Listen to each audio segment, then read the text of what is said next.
杨忠成议员伫咧7月22号质询中向市府表示，有真侪县市拢有家己的地方代表体育馆，台南市新计划6都之一，煞伫咧6都当中敢若有阮无。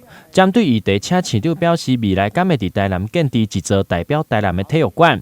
市长表示，针对这个部分，不管未来家己是毋是继续连任，拢会甲体育馆建设写入去计划当中，同时嘛会努力来为台南的市民争取。要伫你的连任的任内。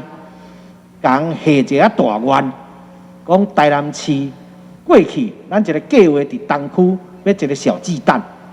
那么我相信，我有看到咱东区的议员提出质询，无得无伊啊，你敢会当赶紧搁想一个办法？就是我所讲，市长你有想要承诺一个，伫你要连任的路上，会当来承诺来建一座台南市体育馆未？因为议员，我先甲你讲答案啦。就连任无连任，迄是毋知啦。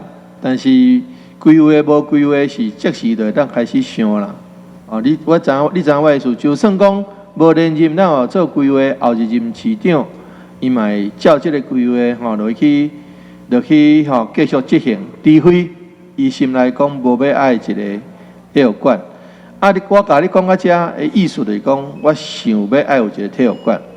议员嘛关心为伫咧关庙区建设新靶场的规划进度，希望台南未来除了有家己的体育馆以外，嘛会当赶紧完成新靶场的搬迁。因为目前体育场的靶场已经无适合去使用，呼吁市府会当赶紧完成计划，甲关庙区的场地甲建造起来，嘛方便伫咧2冬后全中运有场地会当提供比赛来使用。另外，针对河头溪种地的问题，嘛要呼吁市府，希望市府会当安排伫未来3年到5年的时间来完成种地，一方面会当替地解决顶游污染的问题，嘛会当幸福农民一个清气的灌溉用水。